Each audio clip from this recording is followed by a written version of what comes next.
Double engine की सरकार, 6 बार मुख्यमंत्री, 3 बार गुंडा साहब मरांडी जी, और फिर एक बार सबसे बड़ा बेईमान जिसको सबसे ज्यादा आरोप है जिस पर, आज भी बीजेपी के पास अपना कोई जमा पूंजी नहीं है। ये कांग्रेस मुक्त की बात करते हैं, झारखंड पार्टी मुक्त की बात करते हैं, या कांग्रेस और झारखंड पार्टी युक्त हो गए। हमारे घर से हमारे नेता को भ्रष्टाचारी और सारे भ्रष्टाचारी अपराधी माफियाओं को इन्होंने अपने प्रचार में लगाया। बनारस में सारे बड़े अपराधी इनको जिताने में लगे, बिहार में सारे अपराधी इनको जिताने में लगे, सारे माफियाओं का गठबंधन इनके साथ है। हमारे नेता ने एक निहायत सबसे गरीब वर्कर को मुख्यमंत्री बनाया, मिसाल कायम किया हेमंत सोरेन जी ने दुनिया में। भारत में यह मिसाल कायम नहीं हो सकता। हमारे नेता ने लोकसभा के चुनाव में नीलनी जी को, चाहे जिस तरीके से उनका संघर्ष शिबू सोरेन जी के साथ रहा, प्रदीप यादव जी को, और बगल में राजपाल विजय हासदा जी जैसे साथियों को उन्होंने जो टिकट दी। यह ऐतिहासिक पल है, क्षण है। पूरा दुमका और गोड्डा के जो एक सबसे बड़े बहरूपिया, मोदी जी अमित शाह के भी गुरु से गुरु, उससे बड़ा बहरूपिया, उससे बड़ा नटवरलाल, उससे बड़ा ठग, उससे बड़ा आम आदमी के साथ धुरतई करने वाला व्यक्ति, सदन में हमेशा जनता को विश्वासघात में रखकर अदानी अंबानी की दलाली करने वाला व्यक्ति, पूंजीपतियों की दलाली करने वाला व्यक्ति, और ईडी और सीबीआई जिसको पकड़ लेती है, ये माध्यम होते हैं। ये गोड्डा के वर्तमान सांसद जिनका कोई इतिहास नहीं, झारखंड के तहजीब पर हमला हुआ, झारखंड के निर्माण के विचारधारा पर हमला हुआ, झारखंड के क्रांतिकारी विचारधारा पर हमला हुआ, और इतना ही नहीं, झारखंड को गरीब बनाने में 10 सालों के अंदर इन्हें जो अंतिम प्रयास किए, हमारी गरीबी का मजाक, और लगातार चाहे जमशेदपुर हो, बोकारो हो, धनबाद हो, या कोई हिस्सा, लगभग 30% फैक्ट्री, 40% बंद हो गए 10 साल के अंदर। एक सुई का निर्माण नहीं करने वाला व्यक्ति, हमारी रॉयल्टी, हमारी जीएसटी को रोकने वाला व्यक्ति, हमारी पूरी रॉयल्टी अदानी अंबानी और हमारी जिंदगी के साथ खेलवाड़ करने वाला 2 गुजराती, नरेंद्र भाई मोदी और अमित शाह जी, और 2 ठग और 2 बेईमान अदानी और अंबानी, इस दोनों के द्वारा हम पर जो हमला किए गए, और हमारे भाई आदरणीय हेमंत सोरेन साहब जो ना थके, ना झुके, ना रुके, ना डरे, ना मरने से डरे, ना ईडी, ना सीबीआई, उन्हें कोई नहीं डरा पाया। फिर उनकी पार्टी और उनकी सरकार को 3 बार गिराने का प्रयास, और अंत में झारखंड के निर्माण में जिस परिवार ने रक्त रंजित हुआ, जिस आदिवासी भाइयों, गरीब कमजोरों का रक्त रंजित हुआ, उस इतिहास के निर्माण करता और एक ऐसा व्यक्ति जो आम आदमी की सोच हो, उसको जेल में बंद कर दिया गया, उसको मरवाने की साजिश रची गई। यदि नरेंद्र मोदी जी दोबारा आते हैं तो इस देश में कभी चुनाव नहीं होगा। लोकतंत्र की बात तो आप छोड़ दीजिए, चाइना के तर्ज पर ये, रूस के तर्ज पर ये चुनावी प्रक्रिया को, ये कानूनी और संविधान को संशोधन करके हमारी पूरी लोकतांत्रिक प्रक्रिया को समाप्त कर दी। इसको मैं दावे के साथ कह सकता हूं कि नरेंद्र मोदी और आरएसएस की पूरी मंशा इस देश के चुनावी प्रक्रिया को खत्म कर एक बादशाह काम करना और अंतिम जीवन तक प्रधानमंत्री या राष्ट्रध्यक्ष बने रहना इसकी पूरी मंशा है। इसीलिए ये 400 पार सिर्फ संविधान बदलने के लिए नहीं, कोई भी चुनावी प्रक्रिया, कोई भी आप उठा के देखिए, वह सिर्फ एक ही चुनावी प्रक्रिया हो। ये नरेंद्र मोदी जी का हिडन एजेंडा, आरएसएस का ये हिडन एजेंडा। तूने कर दिया कमाल, दे दी हमें आजादी, बिना खरक बिना ढाल। एक ऐसा संत जो पटना के पालेजा घाट पर बैरिस्टर से आता है तो अपने पूरे कपड़े खोल देते हैं,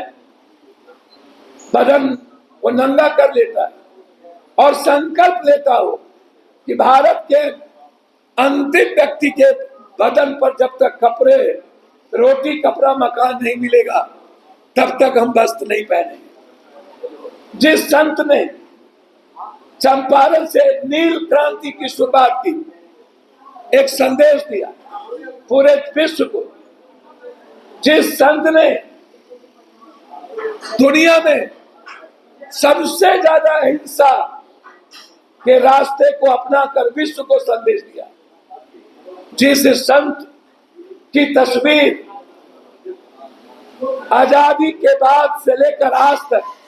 हर रुपये पर जिसकी तस्वीर हो, हर जेब में जिस संत की तस्वीर हो, हर किताबों में जिस संत की तस्वीर हो, हर नेता और हर पढ़े लिखे लोगों के जीवन में महात्मा गांधी का आचरण, चरित्र, चिंतन, विचार, उस संत के बारे में, या जो अपने को बायोलॉजिकल और भगवान की बात करने वाला अंतिम छोटापन दिखा दिया। अरे भैया, महात्मा गांधी पर कब पिक्चर बनी है आपको पता भी है? नहीं जानकारी। गांधी पर पिक्चर बहुत पहले, छोटे छोटे पिक्चर, छोटी छोटी चीजें बन चुकी। कितना घटियापन है आप सोचिए। विश्व को संदेश देने वाला महात्मा गांधी, कांग्रेस के निर्माण में जिसकी बड़ी भूमिका हो, बाबा साहब अम्बेडकर की सोच में महात्मा गांधी, नेहरू के जीवन चरित्र में महात्मा गांधी, पटेल के संपूर्ण खून में महात्मा गांधी, लाल बहादुर शास्त्री की सादगी, उसकी विनम्रता और सरलता में महात्मा गांधी। आने वाले हर पीढ़ी, चाहे वो डीयू हो, चाहे बीएचयू हो, चाहे जामिया हो, चाहे जीएनयू हो, चाहे एएमयू हो, जीवन का हर चरितार्थ महात्मा गांधी, हर कोट में महात्मा गांधी। और उस महात्मा गांधी जी के बारे में जो बात कही गई है वो माफी के जोग नहीं है। इसीलिए मैं आपको जाता है, माननीय प्रधानमंत्री जी ने इस बात की जानकारी दी कि किंग मार्टिन लूथर सेकेंड, उनके बारे में दुनिया जानती थी, नेल्सन मंडेला जी के बारे में दुनिया जानती थी, लेकिन 82 के बाद, 1982 के बाद 2024 में जब आदरणीय प्रधानमंत्री जी ने कहा, तब सब दुनिया आज से अवगत हुई कि महात्मा गांधी जी कौन। इसके मैं समझता हूं कि एक नया प्रचार का औपचारिक समाप्ति के बाद भी शुरू हो गया। देश की जनहसाई, दुनिया में भारत के विद्वता की जो चर्चा होती थी उसको पूरी तरह धूलिसात करते हुए आदरणीय प्रधानमंत्री जी अब से कुछ देर के बाद विवेकानंद रॉक में एकांतवास में चले गए। 45 अंतिम चरण में वो 1 तारीख को मतदान होगा और इसलिए अब से हमको लगता है कि आधा घंटा 45 मिनट के बाद हम आज सब प्रचार औपचारिक तौर पर समाप्त हो जाएंगे। औपचारिक प्रचार की समाप्ति के बाद एक नए प्रचार अभियान की शुरुआत भी होगी। जिस प्रकार अब पूरे देश और विश्व के लोगों को मालूम चला कि 1982 में एटनबरो की जो फिल्म आई गांधी, उसके बाद तो बायोलॉजिकल नहीं है, तो हमें कहीं ये अंदेशा तो नहीं कि उस एकांतवास में कहीं वो विलुप्त ना हो जाए, क्योंकि ईश्वर ने उनको जितना काम सौंपा था उन्होंने सभी काम अब तक पूरे कर दिए। हम लोगों ने आग्रह किया है इंडियन नेवी को भी कि थोड़ा पता लगाइए कि आसपास कोई पनडुब्बी तो नहीं है, क्योंकि फिर जिस प्रकार किसी भी चीज का अवतरण होता है तो निस्तारण भी होता है। ये 45 घंटा देश के लिए बड़ा विचलित करने वाला होगा कि पिछली बार तो जब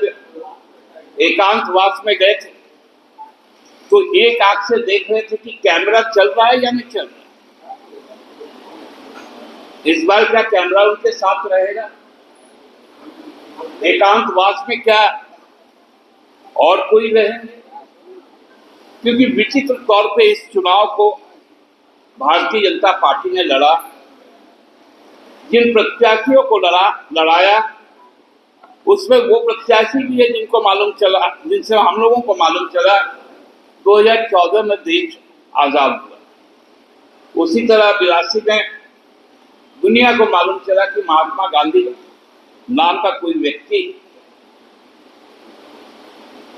इस देश में कभी पैदा हुआ था, जो साउथ अफ्रीका में भी गया, फिर लंदन में भी रहा, फिर हिंदुस्तान में भी रहा, और दादा जिस इलाके से आते उस इलाके का बहुत समीप के जिले चंपारण से उन्होंने एक जो शांति और जो अहिंसा की जो धारा चलाई, उसका उल्लेख मार्टिन लूथर ने अपने संबोधन में किया। नेल्सन